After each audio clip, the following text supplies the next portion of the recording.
Hello and welcome back to another one of my videos where I help you to market your business effectively online. So today I'll be talking to you about 5 branding tips for your new website. But before I do, if you like these videos, don't forget to subscribe and press the little bell so you get a notification when I post a new video. Now on to kind of the main topic today. So you've got your brand new website up and running, but you're not quite sure how to make it stick and make it stick in the mind of your customers. That's where your branding comes into play. So these kind of 5 tips that I'm going to go through will help solidify your brand in the mind of your target audience. So as you obviously know, having the website, having an online presence for your business is a great start in attracting new customers. It helps set you apart from your competition, and most people nowadays go online before they even look anywhere else to buy anything. So that branding means that it's a hugely important part of building a sustainable website and business for the long term.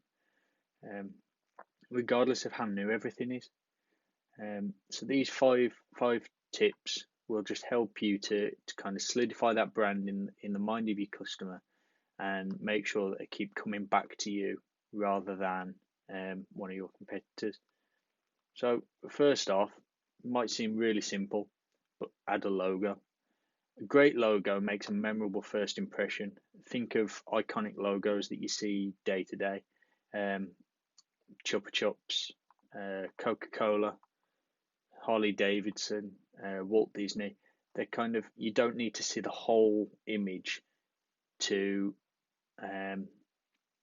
know what brand is being spoken about or what products they do. I'm not saying that your logo is going to be as iconic as any of those, but it needs to be, it needs to have that same kind of click in the mind of your customer, so that they see your logo and they know, okay, well that's them. They do X, Y, Z, and it's there and done.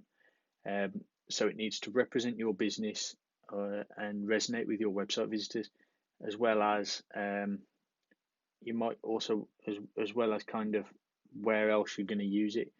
So it's all well and good having a particular logo that you're going to use solely on your website, but if you then use that logo on a printed brochure, is it going to come across quite the same, or is it going to be slightly different? It's all things that you need to consider when kind of designing that logo. Second off, again, it's really simple. Use a custom domain. It should be easy to remember and reinforces your brand and makes your URL memorable, so your visitors can easily find your website again. There's nothing worse than kind of going on a website, looking up to the search bar and kind of having to try and remember a jumble of letters, numbers, before you even kind of get back to the website. It kind of builds credibility and kind of means that you're going to be there for the long term, because you've invested in that piece of online real estate, rather than potentially just being there one day and not being there the next. Third off is choosing the right design.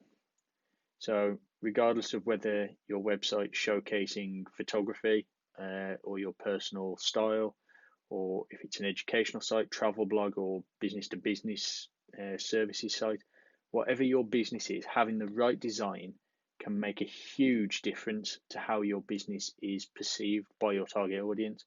If you're a business to business service provider, there's no point in setting up your website like an e-commerce store, because it's just not gonna translate across. And the same in the other direction. If you're not going to offer B2B service, if you're not going to offer an e-commerce platform, if you are an e-commerce platform even, why would you design your website to look like a business to business service provider? You want that call to action to be there and for customers to take it and know exactly what you want them to do, really. So the fourth thing is to remove ads.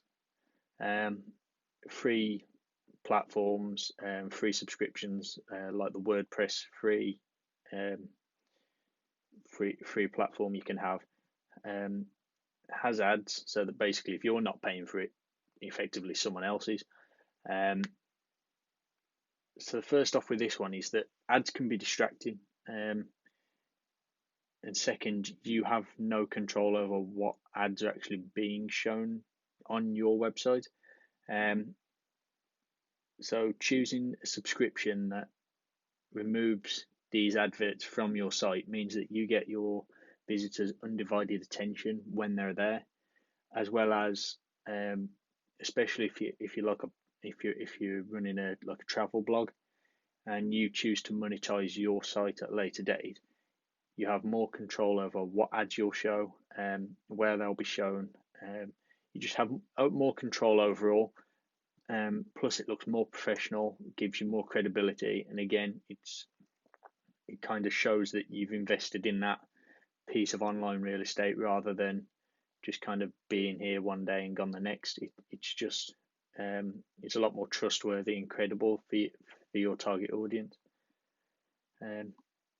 Site security. This is a big one that's come in over the last kind of few years, where having a secure website is huge in gaining the trust of your customers, especially with updates that Google have done over the last few years, where unsecure sites will be quite quickly flagged up when a visitor clicks onto them. They're particularly important if you have submission forms or offer the ability to make payments or make purchases even through the website. And it helps you to keep hackers out as well, and obviously staying on the right side of local laws and helping to present your business as somewhere that your target audience should be happy to deal with, rather than someone that doesn't really care about the customer's data and is quite happy to just operate a website with no security and kind of all the things to go with it. So if you're showing that you're going to have that security in place, they're more likely to trust you because you're taking their important and crucial data very seriously in how you're treating it. So these 5 branding tips are relatively easy to put into place, with most website hosting platforms taking the stress out of doing them. Creating your logo and picking your design may need you to seek someone out who's more experienced, who may be able to actually give you a custom design that makes you stand out, more importantly, from everyone else, rather than say one of these drag and drop logo creators.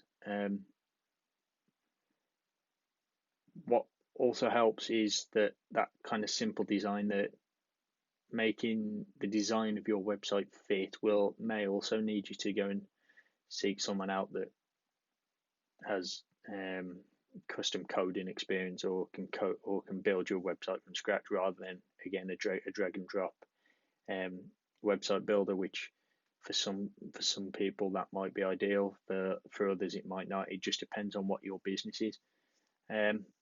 So yeah, I hope you've enjoyed these 5 quick tips for branding your new website. If you like these videos, don't forget to click subscribe and the little notification bell down below.